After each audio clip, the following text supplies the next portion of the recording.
Alright, well, I'm cheating. I used a little piece of fire starter here. I was going to use dryer lint, but it's full of dog fur because the dog sheds a lot. So we'll just use all our curls. Really amazing how the little things that make our life so much easier we take so for granted, because it's that step from the spark to the fire that's the problem. And you can make the curls and everything, but man, if you don't have that little thing that goes from the spark, you know, it's that step from the spark to the flame that's the problem. So obviously you can tell this is how I'm spending the zombie apocalypse.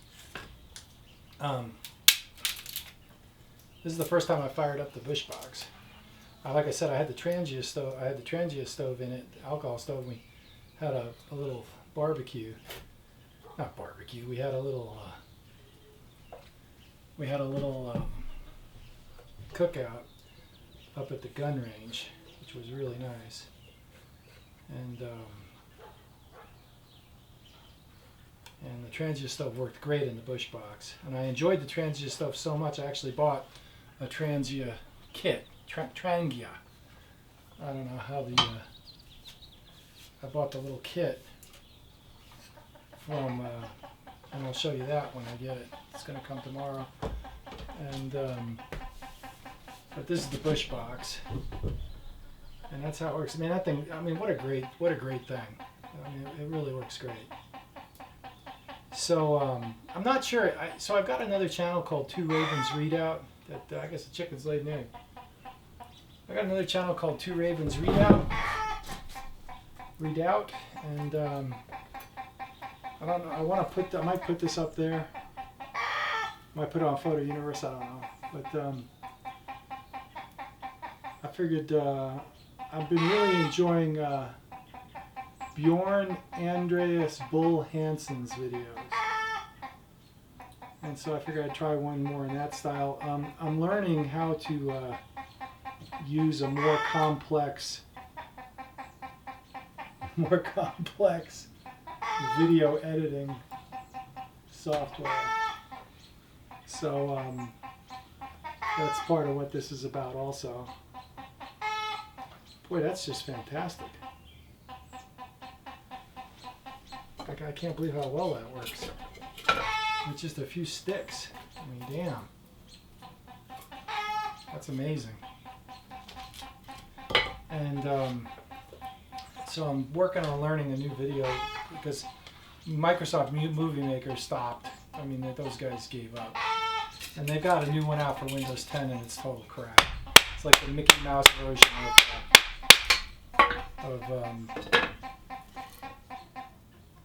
of video editing software. It's hard, you know. You want something simple, but you don't want it so simplistic. You know, I mean, Movie Maker was perfect. It allowed me to make fairly decent movies, fairly decent videos, without knowing, you know, being Cecil B. DeMille. And now with this Shotcut, like, I have to pretty much learn everything about movie making, which is fine, but I don't really want to be a videographer. I just want to throw some movies up, you know. But so they give you these little sticks. I guess they're supposed to help you move the stove around. Yeah, keep you from burning yourself. Makes sense. You can also use the other sticks, I guess. So I'm doing a bread recipe video for my sister in New York, who's kind of stuck in the house because of the zombie apocalypse. And that's one of the things I'm doing. Oh, look at this. Nice. So I'm learning as I go here. My fire just all fell out. Need smaller sticks. Light the whole house on fire.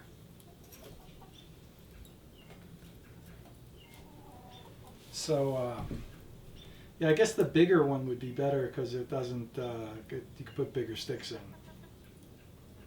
This one works, but boy, you're gonna spend a long time making a lot of little sticks to keep them from falling out.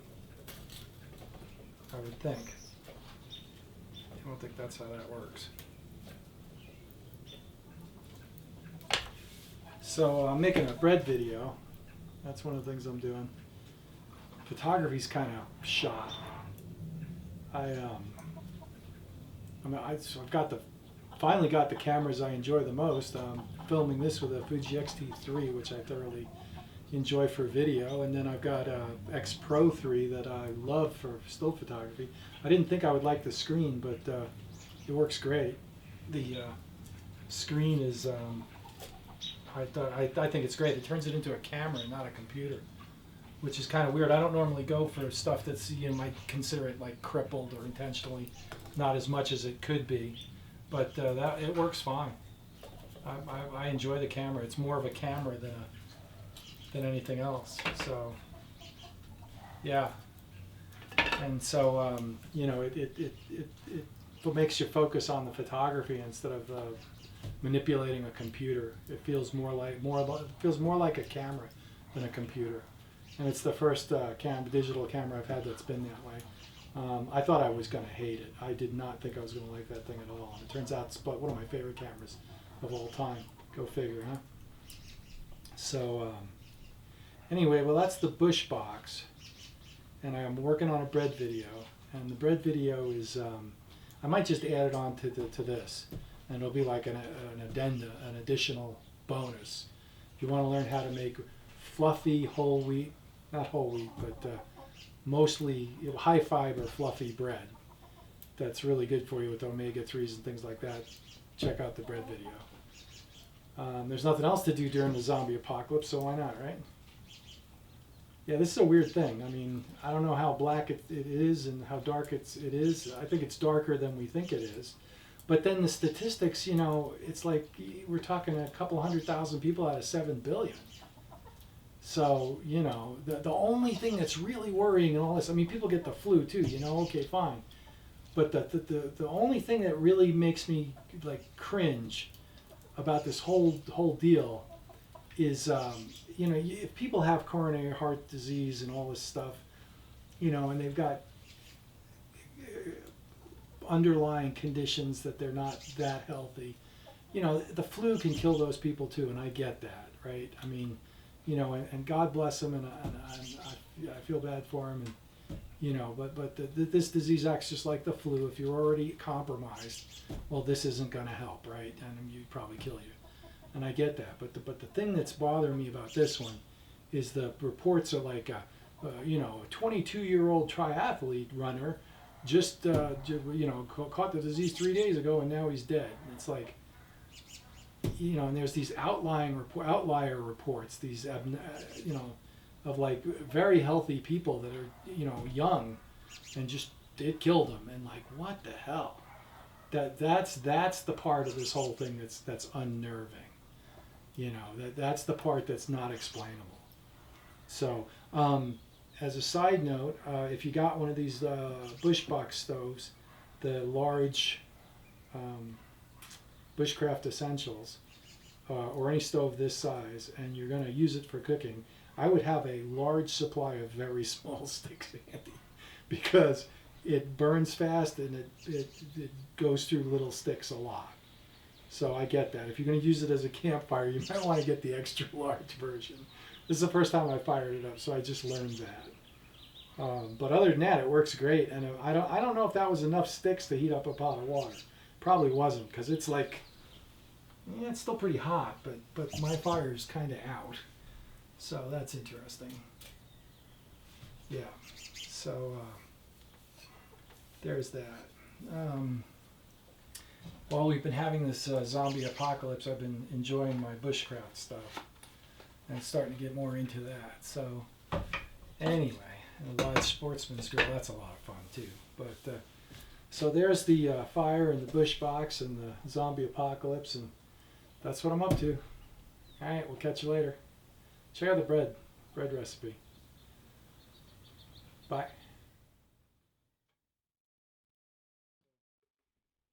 This is the Wonder Mill. And I'll give you a close up there. Hopefully that's focusing. And I bought this thing about 10 years ago. And I've used it a lot. And it works great. There's only one gotcha with this thing. And so you put the wheat berries in here. And this tube goes in there. And you turn it on, it makes a heck of a racket. And you turn it on, let it spool up, then you put the wheat berries in. And there's even a warning in there that says that. And I'm glad that warning's there, because if you put the wheat berries in first and then turn it up, the thing, you kill it. You have to take it apart to unclog it. You don't want to do that. That'll kill it. Okay, so so that's the only gotcha with the Wonder Mill, is that you got to turn it on, let it spool up, then put whatever you're grinding in to grind it. They're not cheap. Before the zombie apocalypse hit, they were about $270. I paid about $270, $250 for it 10 years ago, so the price hasn't changed. And if you have electricity, it's a great mill. It makes short work of grinding wheat. Takes about 5 minutes to, take it all out, set it all up, put the stuff in, grind it, and then you end up with this, which is bread, whole grain bread. This is hard red wheat right here, and that's whole grain wheat. And I also grind rye flour, because my recipe for my bread includes rye. So, and then this is bread flour I buy in bulk, 50 pounds at a time. So just commercial bread flour. But that's the Wonder Mill. So that's step one in my bread making process. I probably grind rye flour twice a month, because my recipe calls for half a cup, and I grind whole wheat flour maybe 4 times a month, once a week. So, because my recipe calls for 1 cup of that. So, so that's step one in making this bread recipe. Or you could just buy whole wheat flour and bread flour already ground up. I mean, But if you want to do this from a survivalist standpoint, wheat berries last forever. I just opened up a bag of wheat berries that said 2008 on them, and it's 2020, and they're fine. So, I mean, they're great. No problems. As long as you keep them dry and keep bugs and rodents from getting to them, you're good to go.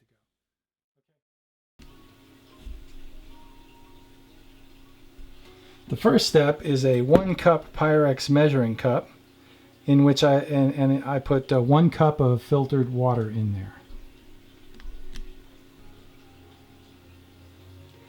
To the 1 cup of filtered water, I add that much almond milk. Now, this is unsweetened almond milk. That's what we buy. That's what we use. That's pretty much what's replaced milk for us. This is vanilla. It doesn't have to be vanilla. It can be plain almond milk. It's actually plain is probably preferred. Doesn't really matter. Use what you got. You can use real milk, whole milk, skim milk. That'd be fine. So I don't know how much that is, but that's what works. So so it's 1 cup, the 1 cup with the water, and then I add that much almond milk to fill up the Pyrex thing. If I had to guess, I would say it's probably half a cup. Between maybe 1/3 of a cup to half a cup of milk. Might be more, because that's a cone-shaped cylinder, cone-shaped cylindrical, and it gets bigger as it goes up. So it's probably half a cup, maybe more, maybe, I don't know. So that's how much I add. So you'll figure it out. Okay. The next step is you pop that in the microwave for 1 minute, and our microwave is a 1200 watt, pretty zippy microwave. Our microwave takes about a minute to heat up a cold cup of coffee. This is to explain the power of the microwave. So you want to make this warm. So I'm going to do that now. All right, so that's 1 minute in the microwave, and I have no idea. I don't, not that I have no idea. I don't normally take the temperature. I just dump it in the pot. But I'm going to say that's about 85 degrees. You know, you could it's like 84 degrees. You could go hotter than that. So maybe a minute and 30 seconds in the microwave. You don't want to get it too hot, but the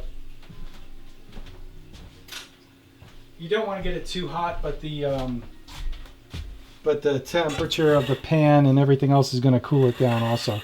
I guess the point is you know, the milk is cold, it's coming out of the refrigerator, and the water's cooler. So you just want to heat it up a little bit. So that goes in the pot right there. The next thing I do is, all right, so now I take my 1 cup measure, and it's 1 cup of whole wheat, fresh ground whole wheat, or just whole wheat. 1 cup whole wheat, half a cup of the rye flour, about half a cup, and 1 cup of the bread flour, about 1 cup. There you go. Then I switch over to the half cup measure, and I get a half cup of, these are organic rolled oats, regular old-fashioned organic rolled oats. I buy them in the 25-pound packs, and we keep them in buckets. So there's a half a cup of rolled oats, and this is the vital wheat gluten, and I use about a half a cup of vital wheat gluten. All right, and then I switch over. I have been using honey, but since the zombie apocalypse, honey has other uses, and I've got a lot of molasses, so I've switched over to molasses. Doesn't really make much of a difference.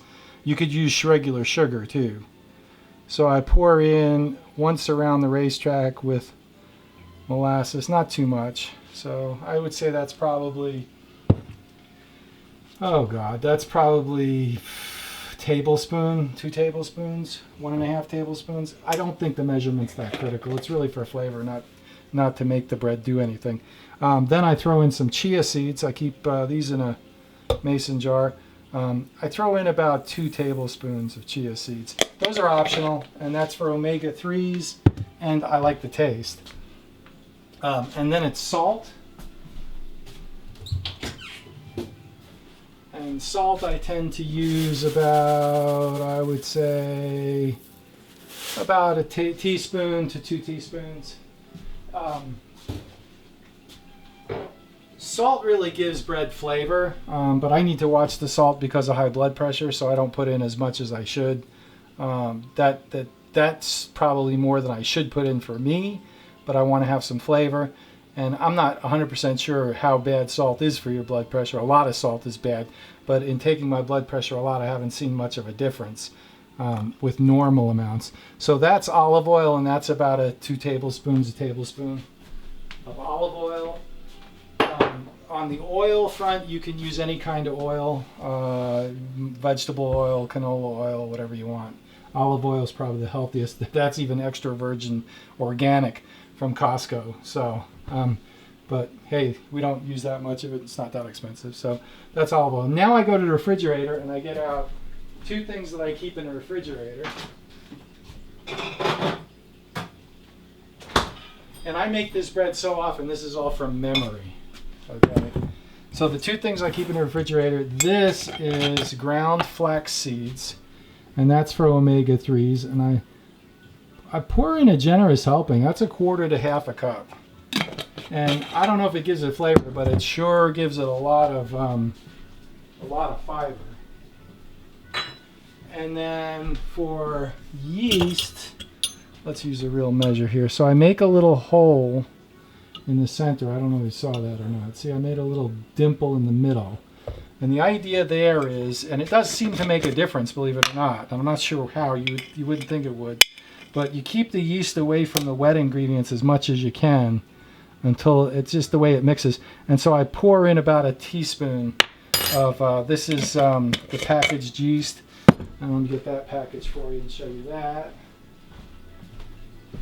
And I buy that in bulk from Costco. Before the zombie apocalypse, it was like $4, and that's the stuff I'm using. And that's a 2-pound package, and that lasts like a year or 2. So we're good for yeast. What I do is when I open this up, I decant it and put it in a half-gallon mason jar with a lid. And keep that in the refrigerator. And it works fine. That stuff there that I'm using is probably a year and a half old. And the stuff works fine. So then, if I've got everything done properly here, and I don't think I forgot anything, I take this gizmo here and I put it in my bread machine. Let me move you over here to the bread machine, okay? And then I set the bread machine on the whole grain cycle, which is number 11. Your bread machine might have a whole wheat or something like that, and that's what I use. And it gives me a 2-pound loaf. It takes 3 hours, and I hit start, and that's all there is. And I'll show you what it looks like when it comes out.